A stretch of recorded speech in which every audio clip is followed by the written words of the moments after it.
Today I just wanted to quickly go over with you guys something that was a very, very painful learning experience for me, which was to really protect your social media and email accounts. So at the beginning of this year in January, on the 25th, my email account that I've had the entire time I've been in business was hacked. Unfortunately, as a result of that, 2 of the 5 platforms that I sell on were also hacked. One was Facebook and the other one was actually Amazon. Of the 2 accounts that were in jeopardy, the one that really hit me revenue-wise was the Amazon account. It takes an extremely long time to set up an Amazon account, and I had about 1,000 products available and was having sales on a daily basis, and then my account was completely frozen. So before I tell you exactly how that happened or how I got it resolved, let me tell you what I would recommend you take into account by watching this video. First of all, think about your email security and how the majority of business that you're going to be doing when you're doing sewing and selling of handmade goods online is going to be done through your email or website account. So looking at the security of those 2 things is of primary importance. The following list shows 6 recommendations for a secure email: non-personal information, a secure password, 2-step verification, review of security notifications, only use secure devices and always log out, and don't allow your browser or mobile phone to remember your passwords. One of the reasons that my account was hacked was because I made some fatal mistakes in the way I set up my password, and I also got a little bit lazy. So I hate to admit that, but it's actually true. So with my email account, I started to use passwords that were associated with my name. So I would use Tamara, Sue, and then a number variation. And then just to make it easier, so I didn't have to work so hard to remember the passwords for the various platforms that I was on, I ended up duplicating that password a few times. And that's the accounts that were actually hacked. So one of the first things and one things that they always say is never to use anything that's a personal identifier in your password for any of your accounts. So please keep that one in mind. To create a really strong and secure password, it's recommended that you use a relatively long password, and 12 characters is recommended. You need to use a combination of letters and numbers, upper and lower case, and also symbols in an unpredictable string of characters that doesn't resemble words or names. I also recommend that you get a small password book so that you can keep up with the different passwords that you have available for each platform. I was on Amazon and Facebook for several years and wasn't really keeping up with the security notifications as they were coming out like I should have been. That's just absolutely the truth. I wasn't aware of the opportunity to put on 2-step verification, and boy was I sorry that I didn't know that in advance. To give you a little bit of taste of what my experience was, I think at the time my Facebook business page had over 1,000 followers, and I wasn't really working very hard to build that, so that was just followers that were accumulated over the time that I was on Facebook.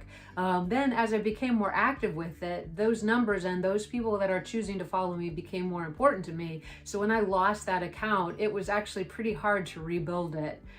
I never did get the Facebook account back. I actually got a notification from Facebook saying that my account was in jeopardy. The person that had gotten my email address had gone in and changed my settings to reflect that I was less than 12 years old. So I was immediately locked out from my account and asked to verify my age.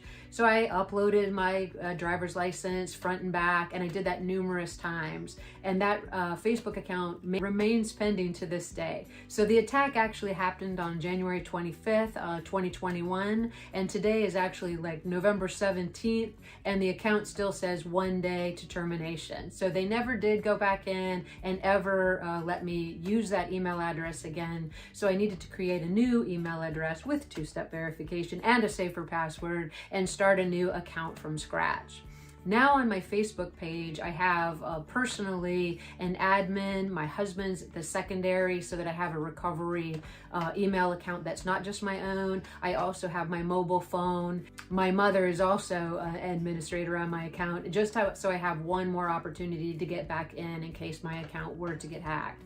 Now do keep in mind that Facebook actually owns the platform, and they can at any time decide that you're not following the community standards and shut down your account. And if you're on social media, especially Facebook a lot lately, you'll notice that accounts are hacked all the time. One sign that you can always see is when someone that you know you're already friends with sends you a friend request.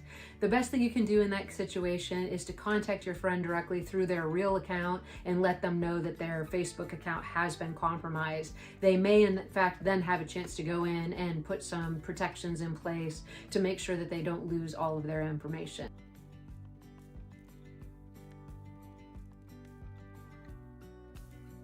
The second thing you want to consider is not to have all of your sales and all of your business associated to just one account with no recovery factor. And when I say that, I mean if you have the majority of your photographs and different things that you sell listed on one platform, I'd recommend that you have backup folders on your computer. If for some reason you had to recreate information or if you had to reproduce pictures of things that you are currently selling, I would always recommend that you have that information in more than one place. With my Amazon account, like I said, that was extremely painful because it did cost me a lot of money, several thousands of dollars, to have my account hacked and then not be able to get back.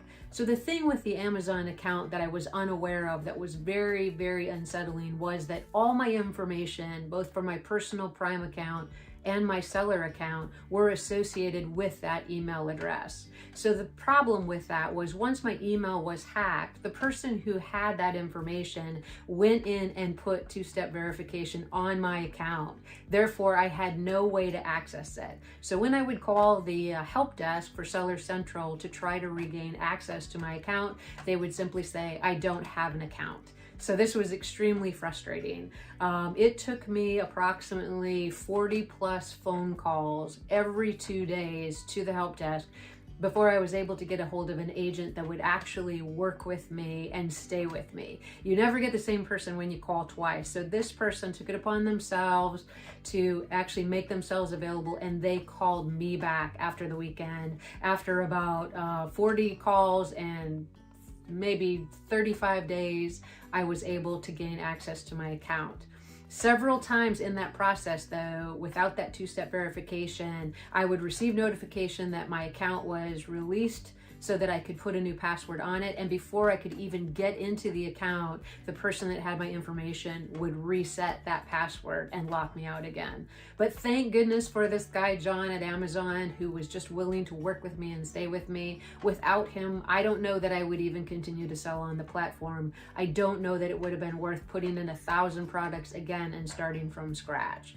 So here's my best recommendation on every single social media account, email account, bank account, any opportunity that you have to put on two-step verification, I highly recommend it.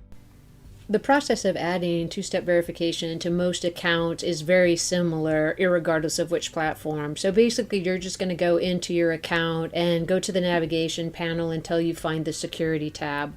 From there, you just want to sign in and select two-step verification and follow the prompts on the screen. It's generally going to ask you for a recovery mobile phone number or an alternate email address. So I would strongly encourage you to go to those accounts now and make sure you have two-step verification turned on.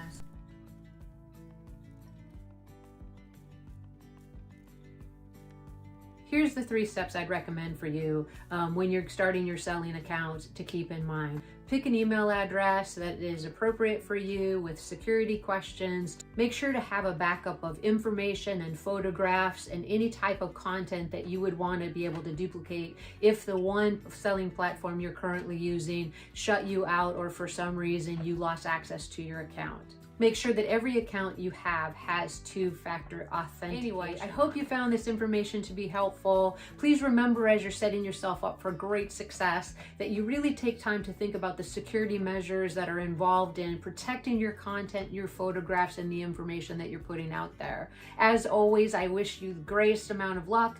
I know that we can build this community together. Please hit that subscribe and like button, and please leave any questions you have in the comment section below so that we can grow this community together and grow our sales together going forward. Thank you so much for coming by, and I'll see you in the next video.